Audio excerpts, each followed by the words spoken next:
how does this work? This is a cool new glitch in this run. You probably guess it has to do with some special inputs you have to do when grabbing the flagpole, or maybe you need to go at it with some really precise positioning. Nope. It happens because of the mushroom. It sounds weird, but that's how this game goes sometimes. Here's what's going on. If a climbable object is near the left side of the screen, Mario is forced to climb on the right side of it. They didn't want you to be able to switch to the left side because Mario would go off screen and maybe even wrap around to the other side of the screen. In fact, that's something you can do in certain spots in this game.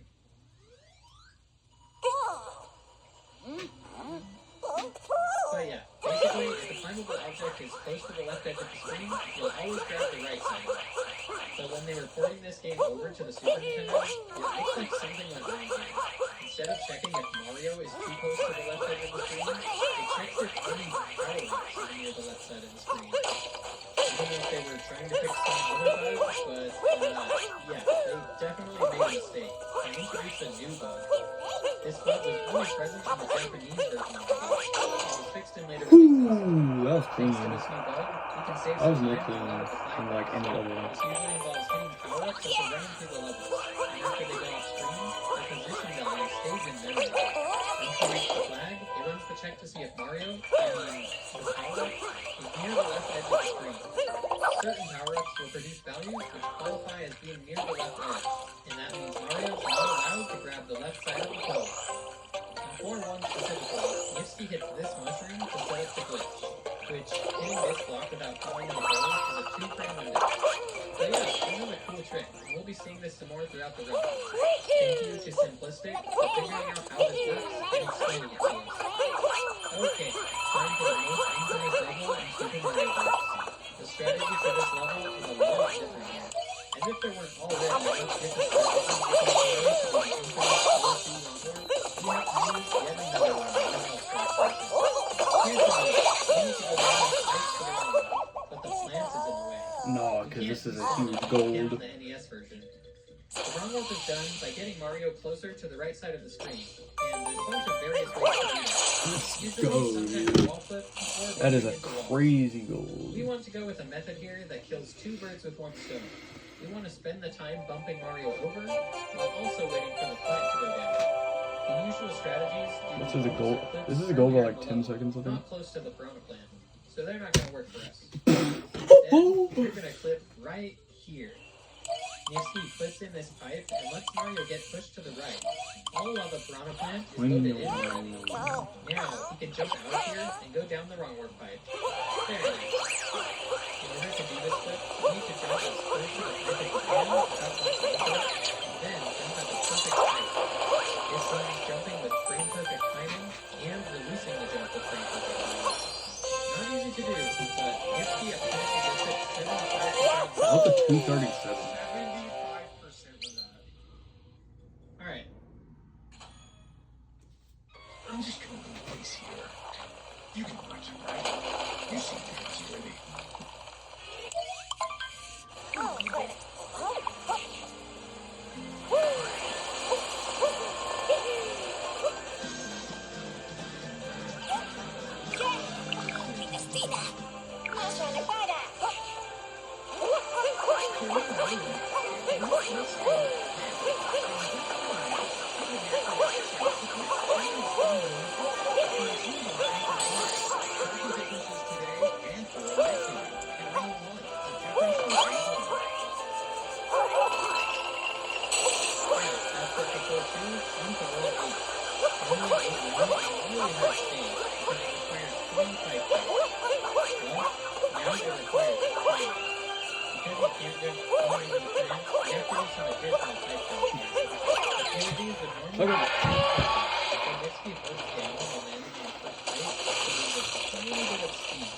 That makes Mario a little farther to the left when arriving at each pipe plant, and he's slightly farther away from that, and now has a 2-frame window to pipe jump.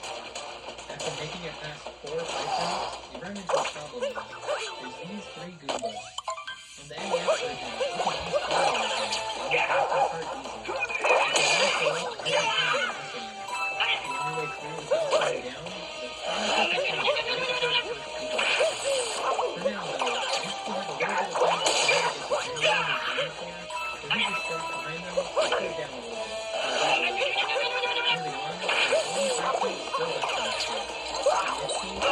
I have no clue what you're talking about. You land on this fuzzy beetle, and then the higher enemy bounce physics come into play. Mario bounces on several enemies and ends up pretty close to this Goomba, and there's not a lot of time to jump after you land. It's actually really easy to die right here, but if you make the jump, you're in good shape. There's just one more time to make jump and notice Mario grabs the right side of the flagpole again here.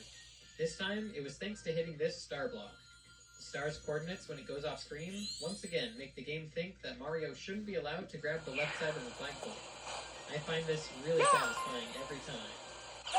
Next up is 8-2. This level isn't too different, other than the jump over this piranha plant. It's a lot tighter, and you have to really precisely jump and both of the sides. As you get to the end, Nipple slows down a tiny bit during his jump to the flag, to make sure he finishes the stage with 342 on the time, instead of 343.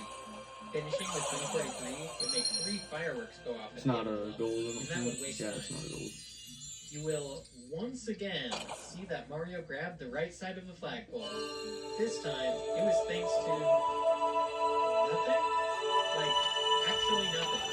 We didn't hit any power-ups in this stage or anything. Turns out, they kind of messed up some other parts of the code too, so the game will think certain flagpoles are too close to the left side of the screen, even without Still power 6 seconds ups. ahead. I mean, we'll take it. No complaints here. Moving on to 8-3, this level is not too bad. He does a little slowdown here, which lets him jump straight over this plant without having to do a frame-perfect pipe shot. This slowdown is okay because this is another stage where we would get fireworks if we went as fast as possible.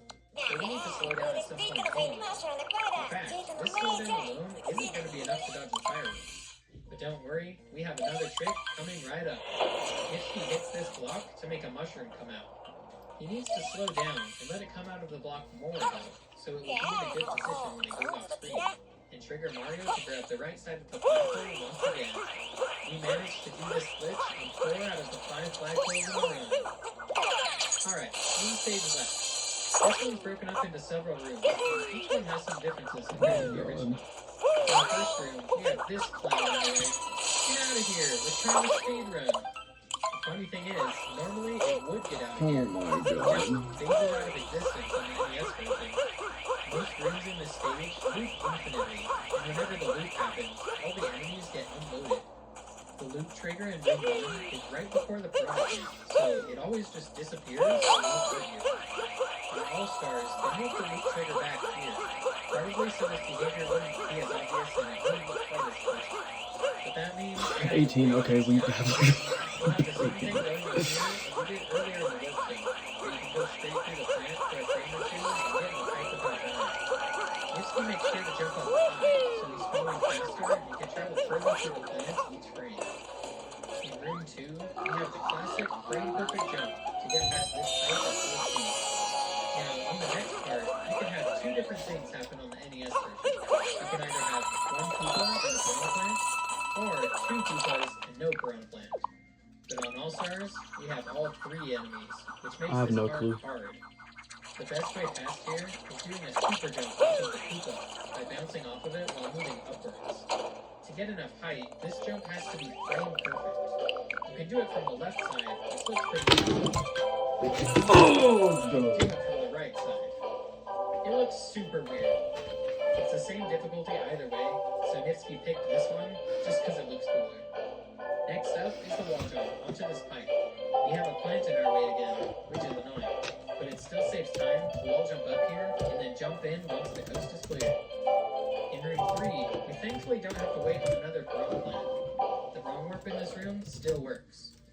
We scroll the screen far enough to load the next pipe, and then double back into this one to make it to the water section faster. Nipple actually scrolled the screen to the first pixel that makes the wrong warp happen. 1 pixel less, and the run would have been dead in the water. Or, not in the water? I don't know. Anyway, the water section. There's my I wouldn't splits. think there'd be much to talk about here, but